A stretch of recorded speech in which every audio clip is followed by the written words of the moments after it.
Good morning, students. In our previous class, we had studied about nutrient cycles. Okay, under nutrient cycles, we know that there are two different types of nutrient cycles: gaseous cycle and sedimentary cycle. Okay, in gaseous cycle, the reservoir for the gas is present in the atmosphere. That means the nutrient that we are referring to is present in the atmosphere. In such cases, that particular cycle is known as gaseous cycle. If sedimentary cycle means if the nutrient that we are talking about, if the source for this or the reservoir for this particular nutrient is present in the sediment, that particular cycle is known as sedimentary cycle. We will study one example each for this gaseous cycle and sedimentary cycle. Today we will study about the first topic is gaseous cycle. Under gaseous cycle we will study about carbon cycle. So the example for gaseous cycle is carbon cycle. Okay, carbon, as you all know, it is a major nutrient for the living of all organisms. Now, if we look into the dry weight of any organism's body, 49% of the dry weight is made up of carbon. Okay, for example, if we take any individual living organism and if we remove the water content of that particular organism from its body, then what is left is known as dry weight. Okay, out of the dry weight, 49% is made up, 49% is carbon. So carbon constitutes 49% of dry weight of an organism. Now, source of global carbon, where are we getting the, what is the source of this particular carbon? So carbon has two sources. One is oceanic source, the second one is atmospheric source. Okay, so the carbon can be obtained from two different sources. One is known as oceanic source. Okay, almost 71% of the carbon is is present in the dissolved form in the water or in the ocean. 71% of the carbon is found dissolved in the ocean. So this particular source is known as oceanic source. Next source is atmospheric source. Okay, here about 1% of the carbon will be present in the atmosphere. Okay, 71% of the carbon is present in the ocean in dissolved form, that is in the form of carbon dioxide, whereas in the atmosphere also carbon is present almost 1%. Okay, so these two are the sources for global carbon. Okay, now if you look into this particular information, 4 into 10 to the power 13 kgs of carbon is fixed in the biosphere by photosynthesis annually. That means 4 into 10 to the power 13 kgs of carbon is being converted into carbohydrate in the process known as photosynthesis. We all know that during photosynthesis, carbon dioxide is converted into carbohydrates. This process is known as fixing. Okay, carbon dioxide will be fixed. Means the carbon dioxide will be converted into carbohydrate in the nature.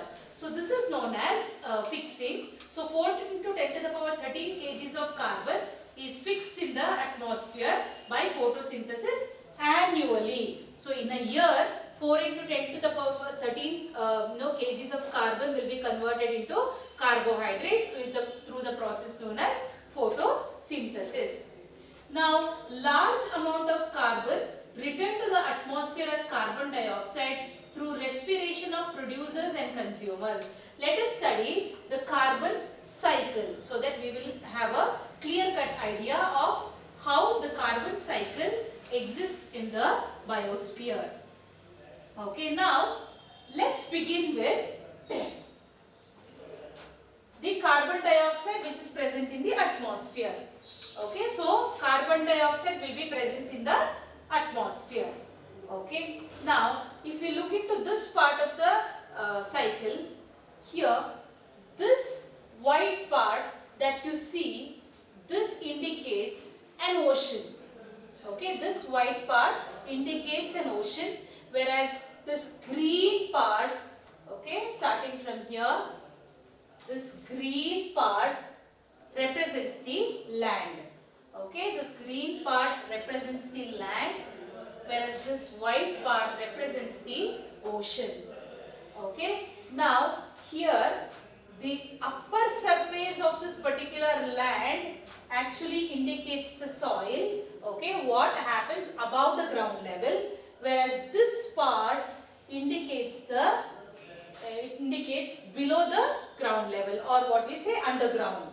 Okay, so this is the uppermost portion of the land. Here you will find the underground portion. Now here you see, let us start with the tree. Okay, so this is the tree, these are small plants. Okay, this is a tree, this is a small plant. Okay, now what happens is, carbon dioxide which is present in the atmosphere will be taken by this small plant as well as these larger plants for the process known as photosynthesis. Okay, the carbon dioxide which is present in the atmosphere will be absorbed by this particular tree and smaller plants for the process known as photosynthesis. Okay. Then this particular, apart from this particular plant, the plant and the small plant and the larger tree, there are some more organisms who will carry out photosynthesis. They are nothing but planktons or phytoplanktons, but they exist in aquatic food chains. Okay, these planktons are the actual organisms who will also carry out photosynthesis apart from this plant and large tree. Here we are representing only one plant and one tree, but you can take, you can imagine how many plants and how many trees are present in an ecosystem. Here this is the phytoplankton which will be present in the ocean, who will again carry out photosynthesis. Okay, so here you see carbon dioxide present in water. Here carbon dioxide is present in atmosphere. Here, since this is ocean, this part represents carbon dioxide in the water. So it is an aquatic food chain. Whereas the land, trees and plants taking carbon dioxide, it is involved in terrestrial food chains. That means the food chain that exists in the land part. Okay, so the phytoplanktons also carry out photosynthesis. Now these plants will be then eaten by this plant, and the food that is produced in this particular tree will be eaten by an animal. Okay, so this part represents an animal. So what happens? The carbon dioxide has been taken from the atmosphere by this plant and this particular tree. They will fix the carbon dioxide. That means they will convert the carbon dioxide into carbohydrates. That carbohydrate will be consumed by this particular animal. Okay, here you see detritus food chain. When this particular plant and tree dies and this particular animals die, okay, this particular animal dies, then all of them will be converted into detritus. We know detritus means the dead remains of a plant or an animal is known as detritus. So when this animal dies or this particular tree or the plant dies, that will be known as detritus. So their dead body will enter the detritus food chain. We have studied what is detritus food chain. Detritus will be eaten upon by or acted upon by detritivores, and the detritivores will be acted upon by detritivores feeding organism. So we have studied that particular concept. Now what happens after detritus food chain? Once their detritus food chain means once these animals and plants die, their body will be decomposed by the detritivores or the decomposers. And what happens eventually? Their dead body after the decomposition will become fossil fuels. Okay, that's what we mean by this term oil and gas. Okay, oil and gas, when we talk about them, they are nothing but fossil fuels. Okay, when the plants and animals die on the land surface, the detritivores or the decomposers will decompose their body, and eventually in the course of time, the dead, this particular, the dead body after the decomposition will be converted into fossil fuels. Okay, fossil fuels, how do we use it? We dig the land, we take the fuel. Fossil fuels are nothing but your petrol, diesel, all these fuels are represented as fossil fuels. It will be taken from this particular land and it will be used for automobiles. Combustion of fossil fuels for vehicles, electricity and heat. Okay, we use this particular, their dead body has been converted into fossil fuels. This fossil fuels will be used for the automobiles. Okay, so that is for combustion of fossil fuels. Okay, and this particular fossil fuels will be burnt in the automobiles. Ultimately, when the fossil fuels are burnt in automobiles, it again release carbon dioxide, which again goes and reaches the nature. You can imagine this cycle. The carbon dioxide was present in the atmosphere. It was taken by the plant or tree for photosynthesis. Carbon dioxide was converted into carbohydrate. This carbohydrate will be eaten by this animal for food. When all of them die, their body will be decomposed and it will be converted into fossil fuels. And this fossil fuels again will be taken up by human beings for using in automobiles, okay, like petrol and diesel. And when the automobiles burn, again the carbon dioxide will be released back to the atmosphere. So it's a long cycle. So that's about one thing. Okay, now if we are cutting this particular tree and if we are burning it as firewood, okay, see here we are cutting this tree or plant and we are using it for we are using it as firewood. Then again, in order to in order for the tree to burn, it takes carbon dioxide again from the atmosphere, because without air the burning process will not take place. Okay, again the burning of forests, okay, forest firewood and organic debris. If you are burning all the leaves, all the litter that has fallen from this particular tree, if you want to burn it, or if you want to cut the tree and burn the tree, then again for that particular process, for burning of the forest, we need carbon dioxide. Okay, so that is about one particular, it's a part of the carbon cycle. Okay, now here there is something called as limestone and dolomite.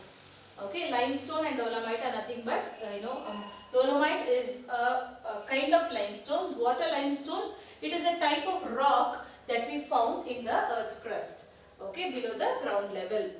Okay, what happens? They are also carbonated material, carbonated compound. That means this limestone, dolomite is a type of limestone. Limestone is a type of rock which is made enormously. It is made up of carbon. Okay, so that is present in the earth's crust. What happens sometimes? This carbon which is present in the limestone and dolomite, it moves from the underground, and there is a risk that it will reach the oceanic ecosystem. It will reach the water body also sometimes. Okay, now we will see what happens in the ocean. Okay, in the ocean what happens is, first of all, sometimes what happens, the organisms living in the ocean, they might take this carbon dioxide which is present in the atmosphere for breathing purpose. Or carbon dioxide, as I told you, 71% of the carbon is present in the ocean in the dissolved form. In the dissolved form means in the form of carbon dioxide. Okay, carbon dioxide is already present in the ocean. That will be taken by the phytoplanktons for carrying out photosynthesis. And when the planktons die and the organisms which are present in the ocean dies, finally the body decays. The decay of organisms. Finally, they will be converted into calcareous sediments. That means, it is rich in calcium. It also carries carbon. Okay, and also when the planktons die, they will be converted into organic sediments in the border of the ocean, that is which is again rich in carbon. Okay, in this way carbon keeps rotating or moving from one component of the ecosystem to other component. Okay, here you can see from the ocean. Okay, also when the organisms living in the ocean, they breathe. Okay, the animals which are present in the ocean, they also breathe through this process known as respiration. Again, some amount of carbon dioxide, or a major amount of carbon dioxide reaches from the oceanic ecosystem back into the carbon dioxide in the atmosphere. Okay, see the organisms, the oceanic organisms, when they breathe, when they, generally while breathing we release carbon dioxide. That carbon dioxide goes from this particular oceanic ecosystem to the atmosphere. So carbon dioxide will be taken by the aquatic organisms, aquatic plants for photosynthesis, and when they breathe, they also release carbon dioxide back into the atmosphere. Okay, so this is how carbon cycle exists in the particular ecosystem or in our biosphere. Okay, so now we can see large amount of carbon return to the atmosphere as carbon dioxide through respiration by producers and consumers. Producers are plants, consumers are organisms who will feed on producers. We are also consumers.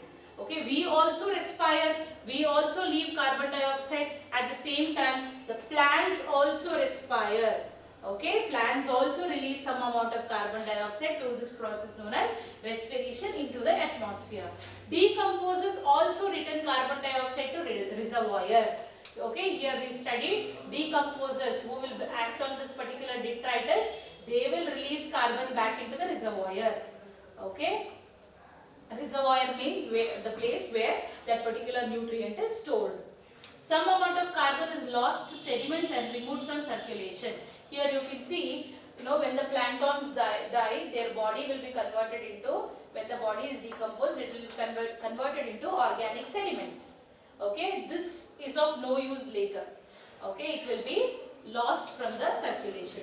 Burning wood, forest fire, combustion of organic matter, fossil fuel, volcanic activities are additional sources for releasing carbon dioxide to atmosphere. Here you can see when you are burning the firewood, when you are using the automobiles, all these processes will release carbon dioxide back into the atmosphere. Also combustion of organic material. If you are burning the litter that is fallen from the tree, okay, there are so many twigs, stems of the tree, leaves of the tree fallen, and if you just fire it, then that is known as combustion of organic matter. That also releases carbon dioxide into the atmosphere. Fossil fuels, again fossil fuels are nothing but petrol, diesel, all those stuff. Volcanic activities, when the volcanoes erupt, during this time also the large amount of carbon dioxide is released into the atmosphere. This is all about carbon cycle. Now, how we are influencing on carbon cycle.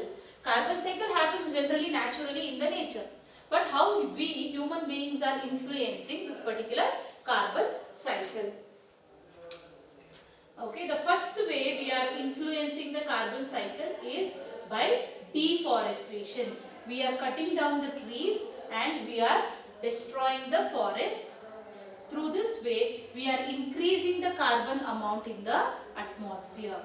Massive burning of fossil fuel for energy and transport. We are using a lot of petrol and diesel in the industry as well as for using in the automobiles for transportation. So this also releases, a lot of carbon comes out of the automobiles and the industries, which is really harmful to the nature. Increase the rate of release of carbon dioxide into the atmosphere. Through through breathing and through different processes, we are increasing the amount of carbon dioxide that is being reached to the atmosphere. Okay, so this is how we influence the carbon cycling. Okay, so with that we are done with one gaseous cycle. So in the examination they will ask you a question for 5 marks. They will ask you to explain a gaseous cycle. Okay, whether not every time they will ask you for explaining carbon cycle, they will just ask you explain gaseous cycle. In that question you have to take an example of carbon cycle and you have to explain the whole thing. Okay, that's all about gaseous cycle. Let's move on to sedimentary cycle. Okay, what is the difference between gaseous cycle and sedimentary cycle? In gaseous cycle, the reservoir for the nutrient is in the atmosphere. In sedimentary cycle, the reservoir for that particular nutrient is in the rock or soil. Okay, so this particular cycle is known as sedimentary cycle. Okay, the example for sedimentary cycle is phosphorus cycle. Why phosphorus is so important? Phosphorus will not be seen in the atmosphere. Phosphorus will not be present in the ocean. Phosphorus will be seen only in the rocks. Okay, since phosphorus is present in sedimentary rock, this particular cycle is known as sedimentary cycle. Okay, phosphorus will be, the reservoir for phosphorus is nothing but rocks. Okay, now why phosphorus is so important? If we have to call it a nutrient element, then it has to be of some importance. Phosphorus is very important because it is a major component of our plasma membrane, because we have studied the fluid mosaic model where we studied that plasma membrane is made up of phospholipids. The phospho part of that particular component is nothing but phosphorus. Okay, when the lipids are associated with phosphorus, that makes phospholipids. So phospholipids are the major content of our plasma membrane or cell membrane. Also our DNA and RNA is made up of phosphorus. Okay, we know the DNA is made up of nucleotides, and nucleotides have three different components. One is nitrogen base, another one is sugar component, the next one is phosphate group.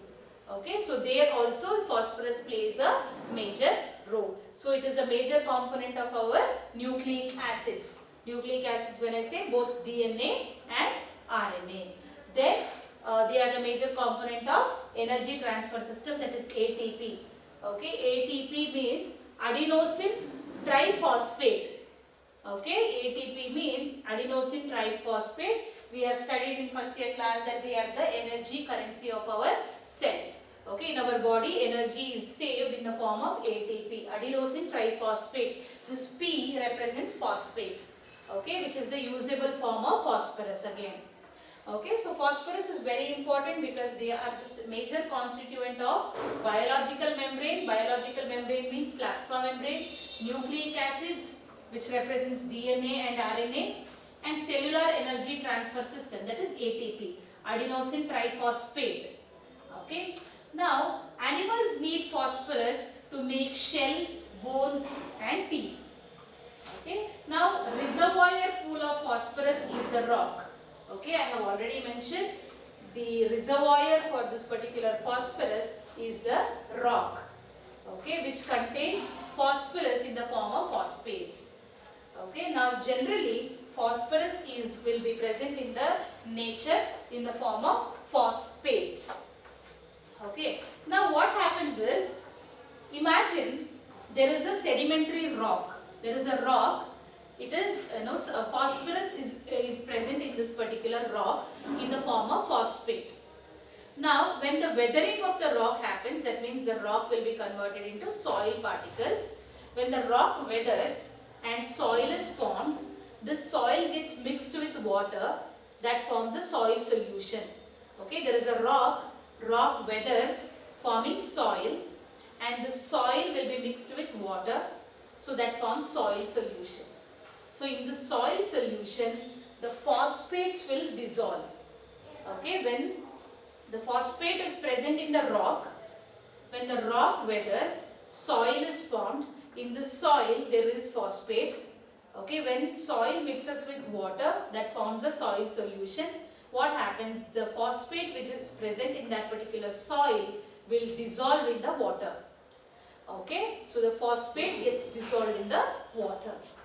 Now, what happens when the soil solution is absorbed by the root of the plants, the phosphate also enters the root and it goes into the plant, and it will help the plant in several ways. You know, again the formation of plasma membrane of the plant, plasma membrane, cell plasma membrane, nucleic acid, again you know plant there will be DNA, okay, and cellular energy transfer system, ATP will be present even in the plants. Okay, so for all these processes phosphorus plays a major role.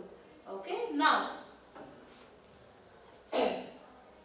there was a rock, weathering happened. In the rock there was phosphate. When the rock weathering takes place, soil formation happens. In the soil this phosphate content will be present. Then when the soil mixes with water, soil solution is formed. In that water this phosphate will start dissolving. Okay, and when this particular soil solution, which is rich in phosphate, is absorbed by the roots of a plant, the phosphate enters into the plant. Plant carries out photosynthesis and it produces food. When this plant is eaten by a herbivore, the phosphorus which is present in the plant will be transferred to that particular herbivores. When the herbivores die, their body will be decomposed by the decomposers. Ultimately, the phosphorus which is present in that particular herbivore's body enter the soil. Okay, so this is how phosphorus cycles in the nature. Now, we see that phosphorus never enters the atmosphere. It goes into the organism's body. When the organism dies, it comes back to the soil again. So there is no involvement of air or atmosphere here. So we call this particular cycle as sedimentary cycle, because only rock is the reservoir of the particular nutrient and only soil is involved in this particular cycle. Okay, let's look into the phosphorus cycle. I'll tell you, this is a very important cycle. More than carbon cycle, phosphorus cycle is generally asked in the examination. Now let's start with this particular cycle. Rock minerals. Okay, I have told you the phosphate is present in the rock. Okay, so mineral here it represents the phosphorus which is present in the phosphate form. Okay, so the minerals are present in the rock initially.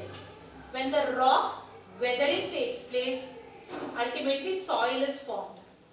When the soil mixes with the water, what is formed? Soil solution is formed. Okay, this soil solution contains a lot of phosphorus in the form of phosphate. Okay, from the soil solution we will go through this way in the cycle. Okay, from the soil solution the producers will take the phosphate. Uptake. Uptake means the roots of the plant will take up the phosphate which is present in the soil solution. Who is taking it? See the arrow mark, it comes this way. Producers. Producers means plants. Okay, so from the soil solution, these producers will absorb the phosphate. When the producers are eaten by the consumers. Okay, when the producers are eaten by the consumers, the phosphate which is present or the phosphorus which is present in the producer will be transferred to consumers. When the consumers die, their dead body is known as detritus. Also see here, when the producers body parts fall, that is known as litter fall. Litter fall means this is a producer, which means a plant. When the plant, when the leaves fall from the plant or the flowers fall from the plant or small branches of the plant falls, they are known as, it is known as litter fall. Okay, litter means waste. Okay, all the waste from the plant is falling down. Again, this also is represented as detritus. Okay, so the consumers, when they die, their dead body is known as detritus. Also from the plants, when so many wastes are falling, that is known as litter fall. They are also considered as detritus. So this is detritus, and the waste coming from producers are also considered as detritus. When the detritus undergoes decomposition, when the waste undergoes decomposition, the decomposers will decompose the detritus clearly. Again the phosphorus is sent back to the soil. Okay, hope this is clear to you. There was a rock, weathering happens, soil is formed. When the soil mixes with water, it is a soil solution. It is rich in phosphate. It will be taken by the plants. When the plants are eaten by the consumers, it goes to the consumer. When the consumers die or the waste fall from the tree, they are known as litter fall.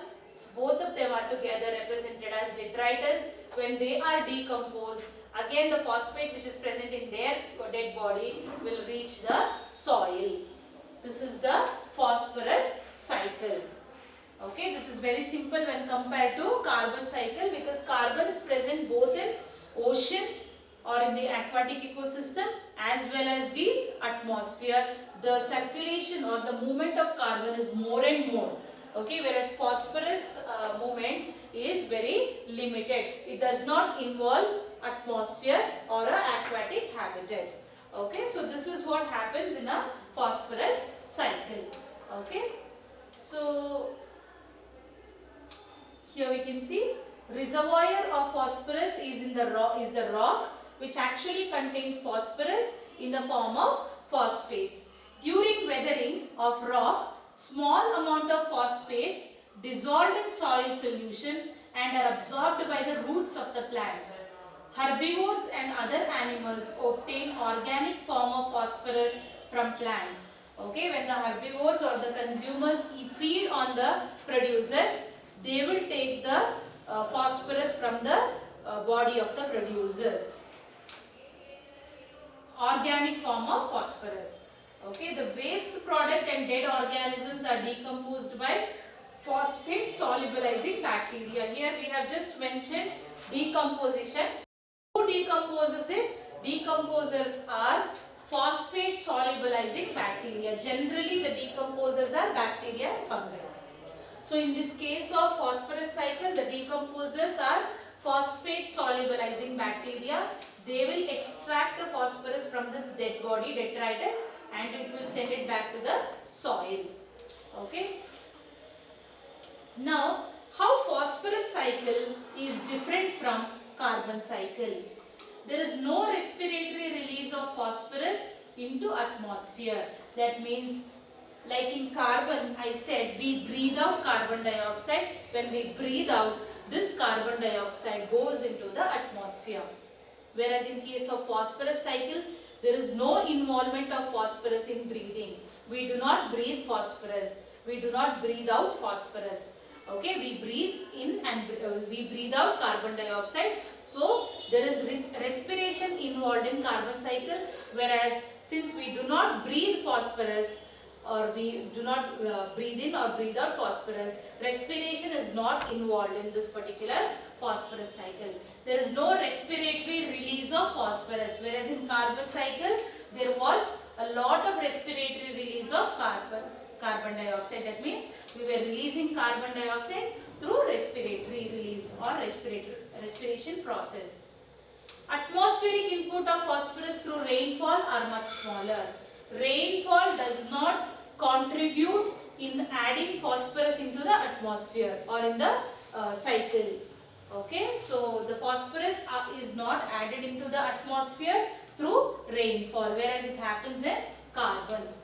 Gaseous exchange of phosphorus between organism and environment are negligible. Okay, so there is no gaseous exchange. In case of carbon dioxide was present in the atmosphere. We were breathing it. Carbon dioxide was present in the atmosphere. Plants were taking it inside and plants were releasing oxygen. Okay, so there was a gaseous exchange of carbon dioxide, whereas gaseous exchange of phosphorus does not happen in any organisms. Okay, so the presence of phosphorus in the environment, in the atmosphere is very negligible. Okay, so this is all about, this is the difference, these are the differences between carbon cycle and phosphorus cycle. So there is no gaseous exchange of phosphorus between organism and environment. Okay, in case of carbon dioxide, we were releasing, there was a gaseous exchange, right? We exchange gases with the atmosphere. We release carbon dioxide, atmosphere takes carbon dioxide, it gives us oxygen in return. Okay, so there is a gaseous exchange between an organism and the environment. Right? We are organism and this is our environment. We give carbon dioxide, we take oxygen. Such exchange is not possible in case of phosphorus cycle because we do not give phosphorus, we do not take phosphorus. Okay, so there is no exchange. These are the differences between carbon cycle and phosphorus cycle. Now, the last topic of this particular ecosystem chapter is ecosystem services.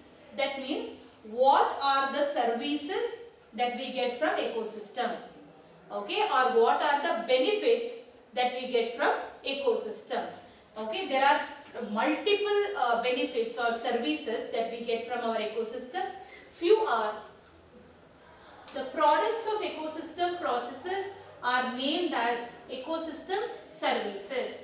Okay, the products that we get from the ecosystem, if they are beneficial to us, we call them as ecosystem services. So what are the benefits or the services that we get from ecosystem?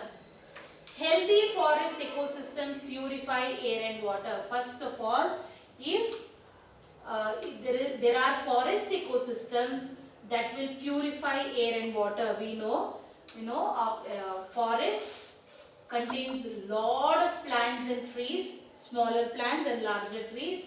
They take they take the carbon dioxide from the atmosphere and they release oxygen.